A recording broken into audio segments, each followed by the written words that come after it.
Hello, everyone. We find ourselves back in the beautiful city of York here in England. Betty, I just think this city is so great. It's had such a history. The Romans were there, the Anglo-Saxons were there, the Vikings were there, the Normans were there. And Adventures Travel Club was there. That's right, absolutely. To finish out the whole trip, we had to come there too and add to the. Everybody came and invaded, and we invaded too. We right? invaded also, yeah, sure. It's just a beautiful place, and it's one of the places that has such a great history. We're going to listen now to our guide as she explains a little bit about the old city, which of course is where we are. We're in the walled city right now, and these old buildings, you have to take a real good look at them. Just the character and the history of a building that's crooked, we will pay much more for. Nobody would ever dream of straightening that up. The theory behind the structure of a timber-framed building is that if you have each floor jutting out beyond the wall of the floor below, as these do, and then you put the weight of the upper part of the building on the edge of those supporting beams, the weight stops it sagging in the middle because it's pressing down on the outside of the beams. However, that's the theory. As you can see, it didn't always work. I would imagine when you get inside, the floors probably squeak a little bit too because of the sagging of the building, even though it was supposed to be designed so that wouldn't happen. But that, again, just probably gives it more of its charm. Yeah, as long as you're not sleeping there and get awakened at night by the squeaking, huh? Right. People would have thrown their rubbish into the drains in the middle of the streets, like they were saying in Edinburgh. People would have thrown the contents of last night's chamber pot out of the window into the drains in the middle of the street, and they would have shouted a warning. You could have ducked under the eaves before it landed on your head. So the middle of the street would have been absolutely delightful. Scraps of old meat, the contents of last night's chamber pot, the washing up bowl, all the rubbish down the middle of the street. It's a narrow street, fairly airless. The buildings get closer and closer to each other the higher up they get, so that it's almost dark as well. And there's all this meat out in the open for sale. The smell, the general mess must have been wonderful, and of course that gave rise to our expression shambles from flesh animals. Just to add to the muck, this end of the street was the execution site. So that just threw one extra little element into the general atmosphere. But this is York's most famous street. Well, I don't think I would want to have lived there during that time. I mean, the smells alone and the disease and things that just ran down through the middle of the street must have been pretty horrible, don't you think? Well, I'm sure that's why so many of them died young. But Marv, when we were in Ireland, this was, of course, they had much more expansive property there of the land, but they threw everything out the window there, too. You remember when we I guess everybody in Europe threw things out the window. Bunratty Castle, do you remember? Yeah. I mean, we just happen to be sophisticated now and have the ability and the know-how to have modern plumbing. But I love those little narrow streets. This is the kind of a town that I like, you know. Well, this is so quaint, and as you can see, the buildings almost touch one another when you look up above as you're walking down the street. I'm intrigued how they come out like that. Really intrigued. You would pay a fortune to try to do that today. Even if you want to put a bay window in building a house, look how much it costs. You're right. Yeah. No, you couldn't replicate this today. That's for sure. It would just be too terribly expensive. Well, of course, and they're too narrow. Yeah, right.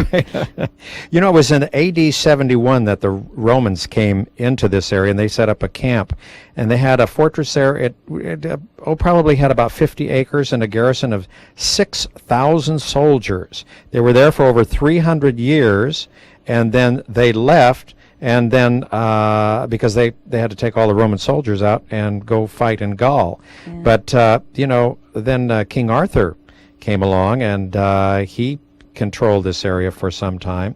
The area is what we call Northumbria, Northumbria. But I hope I pronounced that correctly. I thought the flower gardens were because this was the time Oh, of the the year market's you don't beautiful. think about markets and beautiful, beautiful flowers. Right. Oh, this is so intriguing. This makes me think of San Francisco with the mimes. Oh, everywhere you go now, it seems like in Europe, you find the wonderful street performers that are out there, whether they Now happen, watch carefully. yeah, whether they happen to be from Europe or a lot of them from South America or wherever, but they're always performing on the streets, and they're just an awful lot of fun to watch, and a few surprises every now and then too. With some Are of you these. generous with them? Do you always? Oh put yeah. I think Well, you if I'm do. going to take some pictures of I them, know I don't. Sure. You do with musicians that Yeah. you're Well, always these generous. These kids work just as hard, as the musicians do. So it's something.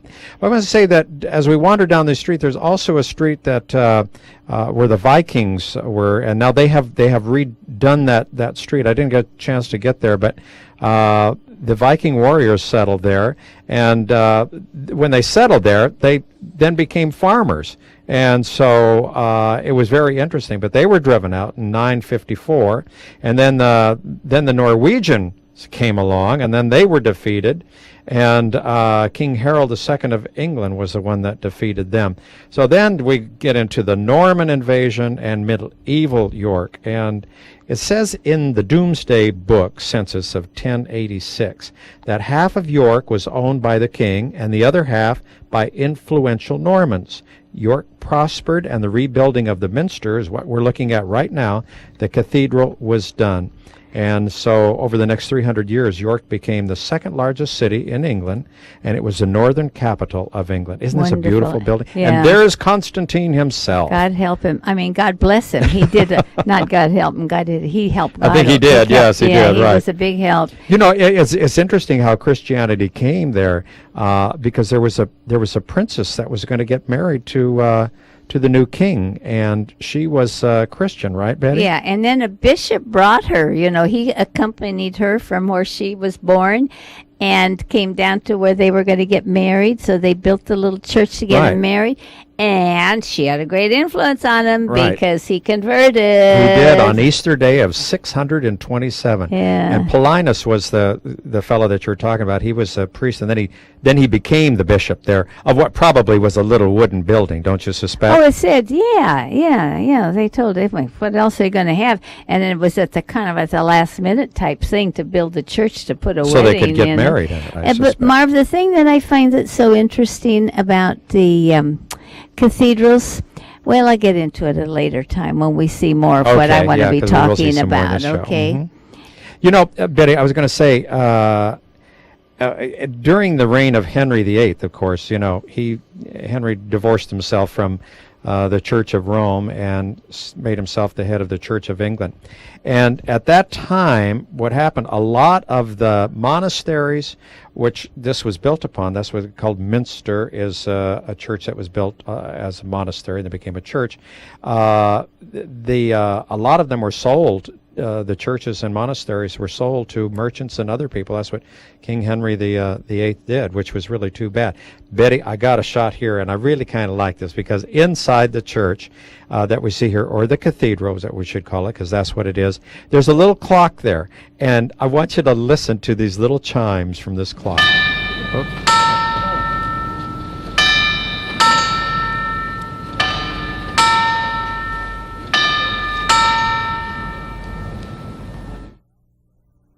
Well, those were the little chimes, Yeah. and those were really nice. I think enjoyed it would be fun to have it replicated and put it like at home over your fireplace, and it would certainly be a conversation piece. It certainly wouldn't would be, yeah, if you have the bankroll to be able to do it. Yeah, and going back just a little bit in time, Marv, at one time, and actually in 1732, they had the most famous library throughout the Christian world, and the school had the famous pupil, I don't know how to pronounce his name, Alcian, I think it was.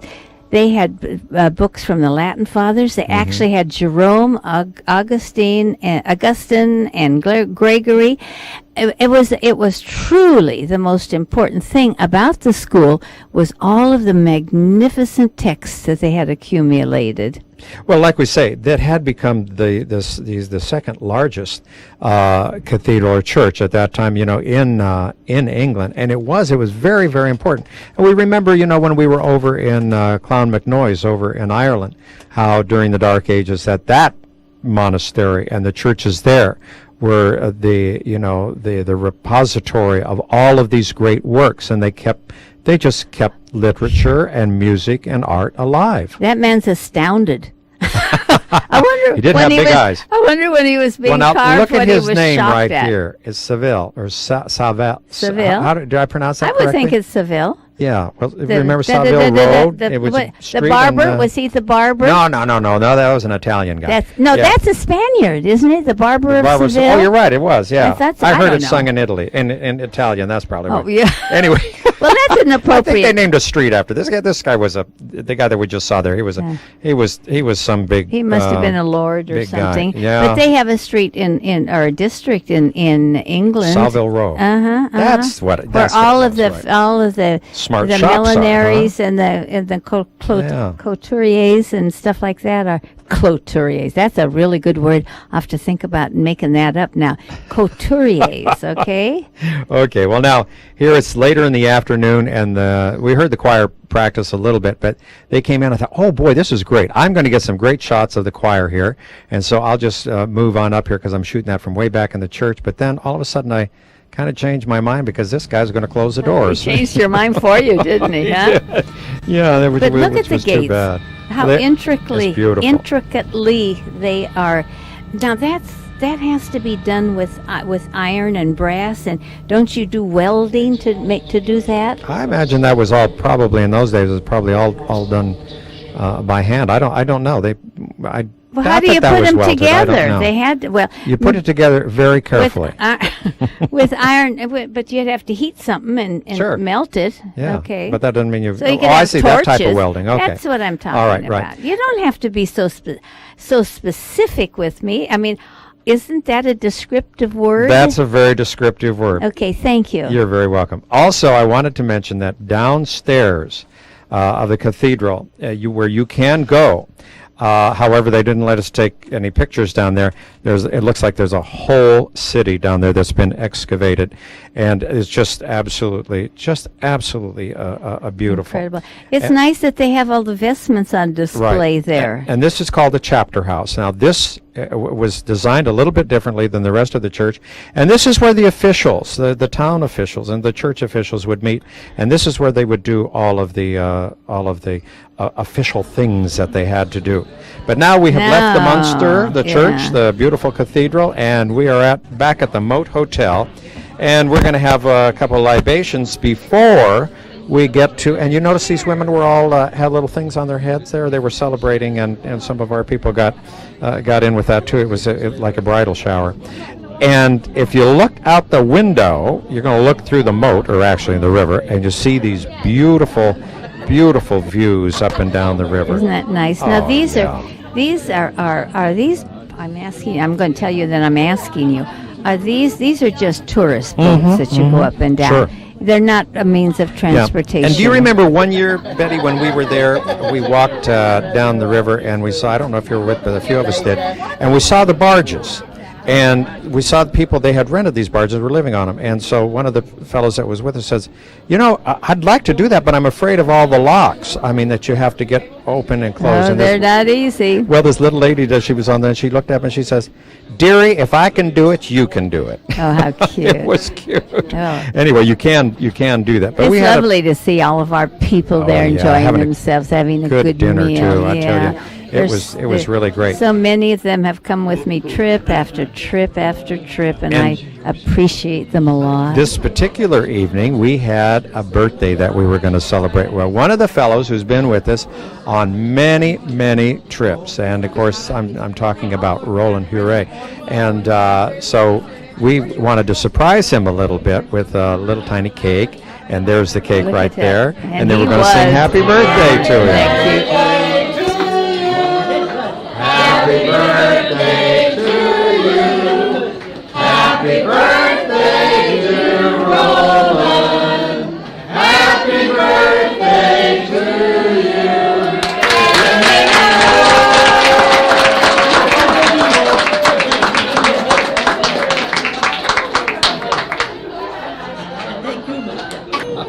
Blow out the candle. Make a wish.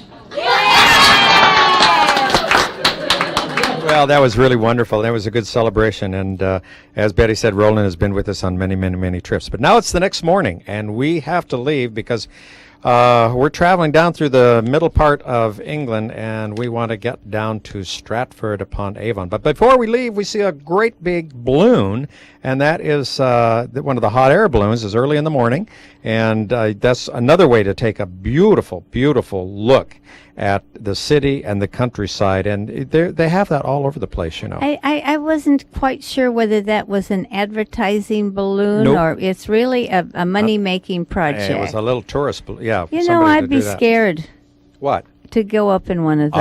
I've done it. It's fun. Well, goody for you. Lots of fun. Lots and lots of fun. Where were you when you were in in Fresno? In Fresno? Mm-hmm. All right. Oh, well, you couldn't get in much problems if you came I down don't in know. Fresno. This, we're looking at the hotel where we stayed at once before, and behind that, of course, is the train station. And the railway came to York in 1839 by an entrepreneur called George Hudson. And George did some kind of double dealings, though, and so he was kind of disgraced. But anyway, the railway came, and it made a big difference in the transportation. There were 5,500 people at one time that were employed by the railroad there. You know, you said something about it was maybe a little unscrupulous in his dealings, and I thought to myself, well, what else is new?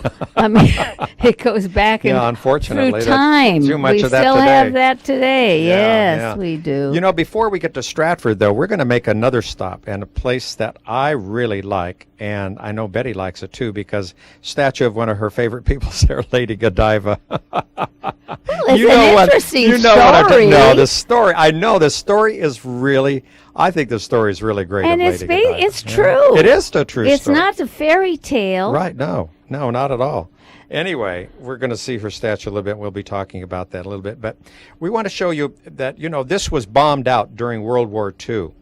Coventry really had some heavy bombing. In fact, there was a 9-hour blitz in the year of 1940 when the Nazis sent a lot of incendiary bombs over England, and a lot of them landed right here in Coventry, and it burned out the cathedral, which was just really terrible. So much damage, and look at how it's been rehabilitated. It makes me think, remember when we went to Berlin and saw East Berlin and saw that, right? Absolutely level to the ground. No, that's true. And the ingenuity of people that can build right from nothing. Of course, we've seen that on all of our trips. The Vikings, all of them, build from nothing. What is there for them to use? These streets are still a little narrow here in Coventry, and we got into this position here where our bus kind of got stuck because we needed to get turned around. That's scary, huh? Actually, it was really kind of fun because this is what surprised me. No one got upset. I mean, it was wonderful. And there's a little lady traffic cop that was there, and she was laughing. She was going, "How did you people get yourself into this?" Look at that. The bus on that side couldn't get through. The bus on the other side couldn't get through. We were stuck right in the middle. It's what you call a traffic jam. It wasn't. We caused the traffic jam. Anyway, and look at the people. They enjoyed watching that. Well, too. she was so sweet. She managed to get the traffic going in one direction.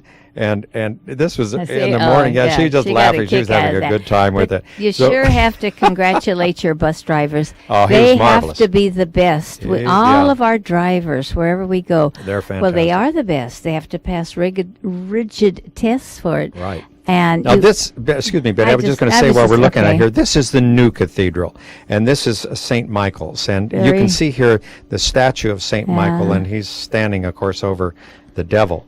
And then right next to it, as you can see, of course, is the old cathedral. Yeah.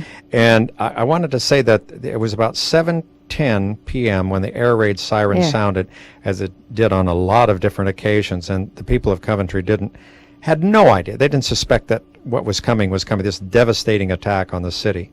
And, pardon me, what happened was that the incendiary bombs landed on the roof and burned out the cathedral. However, there were people that were up there trying to fight the fire, but the water mains gave out. And so, pardon me, I'm smelling the smoke right now. That's what's choking me up. That's very powerful. But it was just a devastating thing, and they decided not to rebuild it, but not to tear it down either, because this was earlier on. This was the parish church of St. Michael. But even the facade shows you what a magnificent structure it must have been. Well, Marv. Yeah, and this is inside the new cathedral. See the little figure there on the bottom? That's 6 feet high, the little man right there. But this big tapestry Where's that the you little can man? see Where's the right little there man? was at the feet of Jesus. Oh, And this is the baptistry okay. that you can see right here. But anyway, and as you walk around the new cathedral, it's interesting because the eyes of Christ never seem to leave you. They sort of follow you wherever you go. And that's a very amazing thing, how the artist can do that. He does it in all the time anyway, whether it's in a statue or in a that's true. church, his eyes follow you wherever you go. He knows always what you're doing, And Marvin. it's nice that the, Beware, beware. Right. Yeah,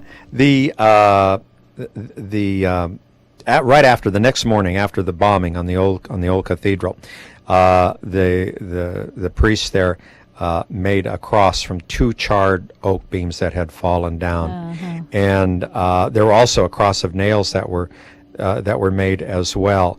And now the whole thing with the cathedral there is a thing of forgiveness and reconciliation, even with. Is that it right there? No, that was just another building that was on the side though. But and so they've really tried to do that, and I think that is wonderful because it follows out what Christianity is really all about. So they don't hold any hardships or any bad feelings, with the Germans that did the bombing. So Hello, little girls. yeah, they've been downtown, and guess what they were looking at? Lady Godiva, and there she is. And we know the story of Lady Godiva. She was the wife of the head dude, shall we say, whoever was ruling at that time in this area. And he wanted to raise taxes and things, and she said, "You're not going to do that. That's terrible. You can't do that." People says, "Okay, I won't do it if you ride nude on a horse through town." And she says, "Okay, I'm going to take you up on that." So all the people closed the doors and closed the windows. She rode through town. Only one person looked, and his name was Tom.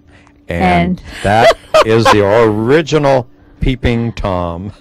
Now, I would think a few more looked, but we have moved now to another church, and this is Holy Trinity Church, which is just a few steps away from the old cathedral and the new cathedral.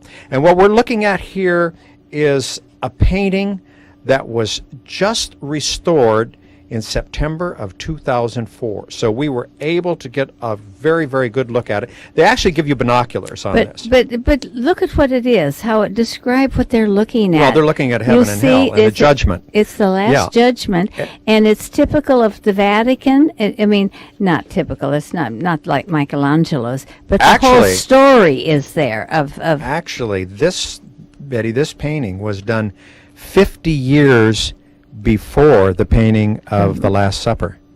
Yeah, but you're talking about the Last Supper. I'm talking about the destruction, on the ceiling you're talking about of the Sistine Chapel. What did I say? Yeah. The Sistine Chapel. Yeah.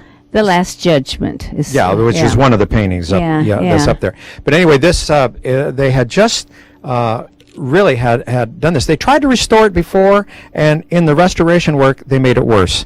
It actually, what they used, the chemicals that they used on it, darkened it. So for many, many, many years, this painting was just actually hidden. So it was just now that we were able to see it. So now we've moved on to Stratford because we don't want to waste any time. Betty, one of our favorite places is here, and that's, of course, Anne Hathaway's cottage. Or we should call it Anne Hathaway's farmhouse, because that's what it was, bigger than a cottage. But it was, it isn't like the farmhouses we thought. That it was the rooms were very small and they didn't have any heights to them inside, but they were cozy because they were made out of brick or whatever that they're made out of is. they use a lot of different rock, different building materials. I should but say. It was charming. Yeah, but it was because it sat out on a farm. I mean, that's what it was, all farmland. I don't know why all they've around it. stopped people from going in it now. You can go in it, but they don't. The tours are not like they used to be. You know, it used to be you would go in and they give you a great tour, and they would tell you about where some of the language came from. Yeah, and I loved that. Oh, that is such fun. You And know, we but they don't do that anymore. But Betty and I do remember some of it. We're you know, going to entertain you now and end the show with a laughing. when they called, you know, when they say We're gonna you hear take this, turns. you hear the thing called bringing home the bacon. Well, that was the bacon would be hung on a bacon rack to show that the man of the house was a good provider and he could bring home the bacon. That's nice. And now when we talk about being dirt poor, we use that right now, dirt poor. Well, had dirt floors and they were covered with large slabs of slate.